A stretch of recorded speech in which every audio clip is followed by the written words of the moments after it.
Buongiorno a tutti amici ed eccoci di nuovo alla conclusione del torneo del campionato del mondo Rapid, dove si affrontarono i vincitori ex aequo del torneo, ovvero Jan Nepomniachtchi, che è stato poche settimane fa sfidante del campione del mondo a ritmo classico Magnus Carlsen, e il nuovo prodigio Abdusattorov, di cui avevamo visto la prima partita del torneo nel video precedente su questo evento.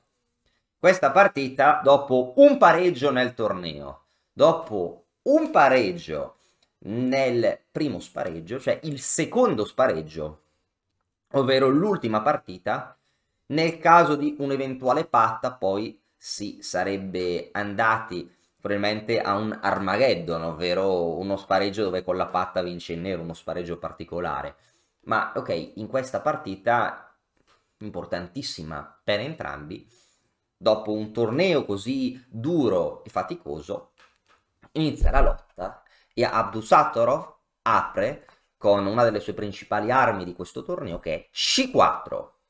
A questo punto, dopo C4, Nepomniachtchi gioca a cavallo F6, cavallo C3 ed E5. Siamo quindi di fronte ad una siciliana invertita.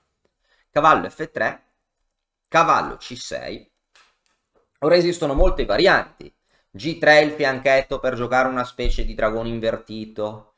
E3 magari per provare a spingere in D4 per giocare sistemi Paulsen Khan. Ed E4. E4 è un sistema che, diciamo, ha degli vantaggi e degli svantaggi. Occupa il centro ma indebolisce alcune case scure, per esempio C5 e D4.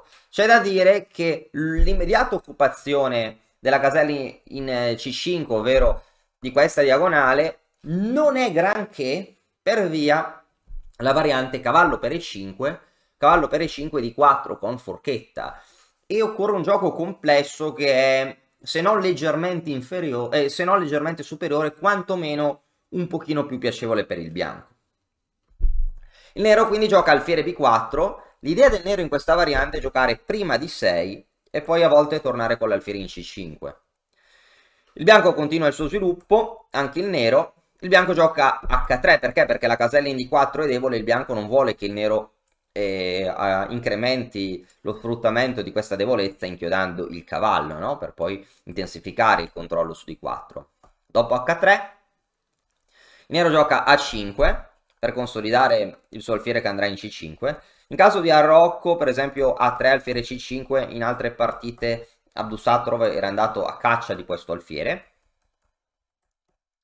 Ecco qua il bianco gioca alfiere E2, l'alfiere torna in C5 perché non ha nulla da fare in B4, cambiare non è granché perché il bianco controllerebbe D4, avrebbe un forte centro, si può arroccare, il cavallo potrebbe effettuare manovre, non so, dopo l'arrocco verso queste due caselle, si può spingere in F4 e secondo la teoria e la pratica il bianco ha un leggero vantaggio.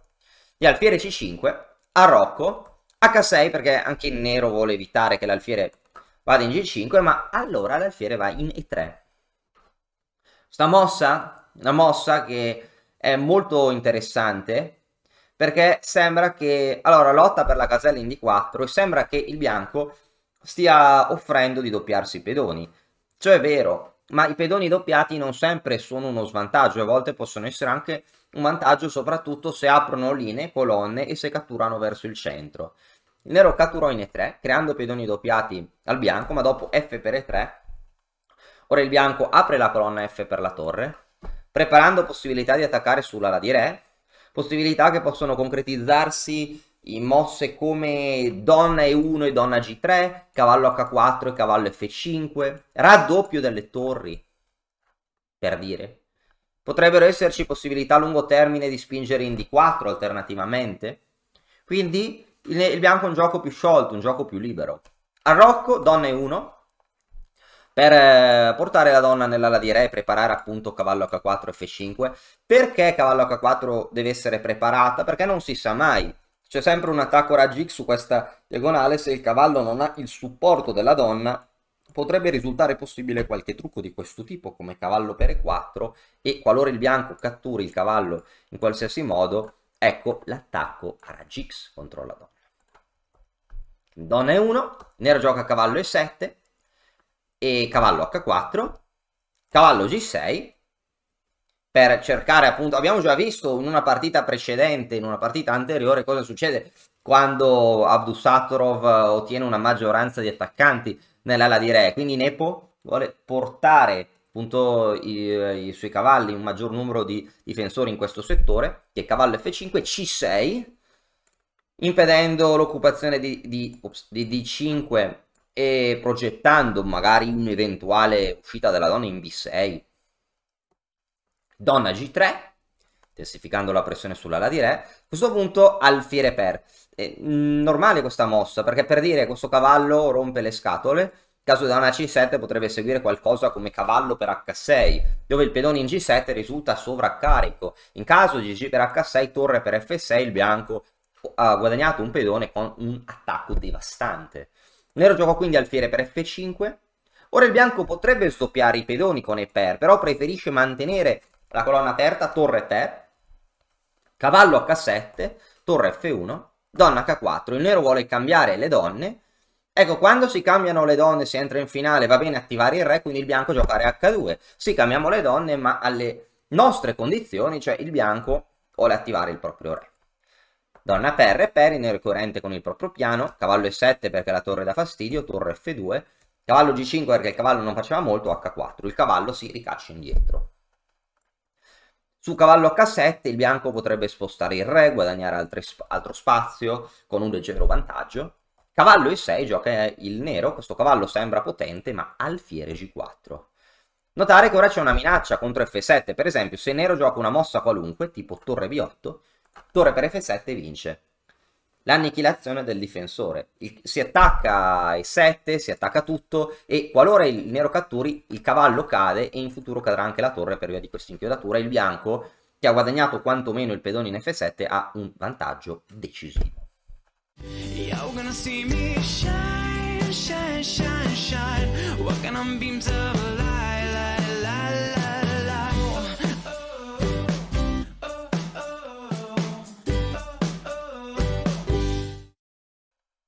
Nero quindi sposta il cavallo da lì, cavallo C7. Cavallo C5 sarebbe anche giocabile, però si può esporre appunto un'avanzata tipo D4, che può essere preparata o può essere effettuata immediatamente. Quindi il cavallo va in C7, cavallo A4 per occupare queste caselle, magari il cavallo vuole andare in B6, magari in D7, no? Per dire, se riuscissimo, se potessimo, per esempio, se nero non fa nulla, è anche difficile non fare nulla. Per dire, non so, re H8, no, re H8 lascia il pedone in presa. Non so, se nero fa cavallo A6, per dire, cavallo B6, torre, ok, torre B8 è un doppio, e magari torre D8, ma cavallo D7, ecco qua, si distoglie la torre da F7, torre 8, torre per, con vantaggio decisivo del bianco. Quindi il nero gioca F6 per togliere appunto il pedone, per rendere il pedone più protetto, ma ecco che si indebolisce ancora di più questa diagonale, questa casella in E6 non è più controllata da F7 e il cavallo deve controllarla. D4, a questo punto il bianco sta già un po' meglio. Torre F8, torre D2, all'assalto della colonna perda che poi si potrà aprire o per penetrare in settimo in caso di D per E o in caso di F per E per creare una fortissima pressione contro il punto D6. B5 per cercare controgioco nella di donna. C per B, cavallo per D, il cavallo si attiva ma ora torre C1, ora esiste la debolezza in C6. Torre B8, cavallo C3 per cambiare appunto questo cavallo in B5 che è l'unico pezzo del nero attivo. Re F7, H5, diciamo fissando la struttura del nero e mantenendo queste caselle debole. Notare che questo alfiere è molto attivo su questa diagonale, impedisce alle torri di portarsi in C8. Nero cattura in C3, torre per C3, torre B5, eventualmente per raddoppiare, ma ora ecco una bellissima manovra dell'alfiere, una manovra che forse varrà il titolo di campione del mondo ad Abdusattorov. La torre va via, alfiere C4. A questo punto la situazione si fa poco rosea per il nero, perché se il re torna indietro, il nero potrebbe cadere vittima magari di un attacco decisivo. Magari il bianco potrebbe prendere, su D per cade la torre, su F per comunque la posizione è poco piacevole, potrebbe anche iniziare l'attacco, torre in settima. Diciamo che la situazione non è affatto piacevole. Anche in caso di re 8 di per, su di per, alfiere F7, deviazione del difensore, poi cade la torre. Su F per, torre, alfiere 6, poi torre F2, poi si può entrare in settima con dominazione. Nepomniachtchi probabilmente si sente già in crisi, gioca D5, a questo punto D per E5, punto esclamativo, si apre la colonna D e il pedone C risulta inchiodato. In caso di D per C4 segue torre per D8 con vantaggio decisivo del bianco. F per E5, E per D, C per D, e ora bellissima E4, punto esclamativo, sfruttando questa doppia inchiodatura che probabilmente crea la vittoria. Il pedone non si può né avanzare per via dell'inchiodatura sulla diagonale, né si può catturare in C4 e né può catturare in E4. Quindi il pedone in 5 è totalmente paralizzato. Il nero prova a schiodarsi con re F6. Re 6 sarebbe stata possibile, però come minimo dopo E per D, cavallo per D, il nero sarebbe stato totalmente vincolato. E qua le chance del nero sono, a dire la verità, poco rosee. Il bianco avrebbe potuto per esempio giocare re F3, re 4. Il nero è totalmente paralizzato, non può muoversi ed è molto probabile che il bianco vinca. Probabilmente. Magari si può anche prima catturare una torre, prima catturare il cavallo, poi giocare re F3 per andare in E4. In caso di torre F8 scacco andiamo in E3 rinnovando la minaccia, la torre deve tornare indietro, a questo punto re 4 e la torre cade. Uno stupendo gioco di inchiodature. Quindi a questo punto il nero si rassegna, mette il re in F6, perde il pedone, ma ahimè un pedone è un pedone e un pedone può significare diventare campioni del mondo semilampo. Alfiere per D5, cavallo per D5 e per D5, un potente pedone passato più una maggioranza, re G5, e ora, come si suol dire, è questione di tecnica. Re per H5, torre per E5, re G6, D6. Nel caso in cui il nero catturi questo pedone, cade a 5 e questi due pedoni passati uniti vincono, il bianco semplicemente li avanza insieme alla torre e vince in modo matematico. Dopo D6 il nero gioca A4, D7, con idea di torre 8 e promuovere, re F7, torre F2, re G6, torre E7, ora si minaccia anche di entrare in settima, torre D6, torre F7, e ora il nero perde. Ora torre qui, perché c'è più nulla da fare, torre per G7, i pedoni iniziano a cadere uno ad uno, re F5 attivando il re, torre per B2, torre G8, per supportare la promozione. Torre D2 a questo punto, torre 1 punto esclamativo, e ci sono anche problemi di mobilità del re, se minaccia il matto della scaletta, torre H1 vincerebbe, quindi torre per D7 porterebbe al matto, dopo torre D5, re F6, torre D6, re F5 per ripetere un paio di volte, secondo come dice la scuola sovietica, torre scacco di nuovo, re F4, torre D4, re G3.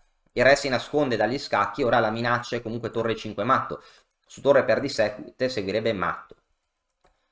Torre D3, re H2, a questo punto ancora torre per non salverebbe per scacco, re H4, G3, e il nero deve dare la torre con vittoria del bianco. In caso di scacco torre G2, poi il bianco con calma si riorganizza e vince con la torre in più. Quindi dopo re H2 il nero gioca a torre D5, allorché deviazione, punto esclamativo, D8, torre per torre E5, re H4, G3, e il nero abbandona pena la perdita della torre. Torre per G3, torre per G3, e il bianco vince. Quindi, incredibile come questo giovane campione abbia sconfitto in questo modo l'aspirante al titolo mondiale, laureandosi appunto campione del mondo semilampo.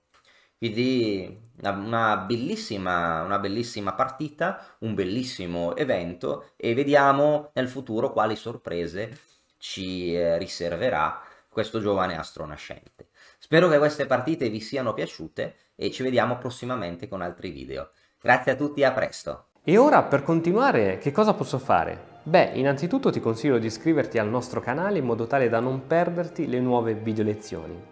e poi puoi vedere il video che è stato più cliccato in questa settimana. Ci vediamo, ciao!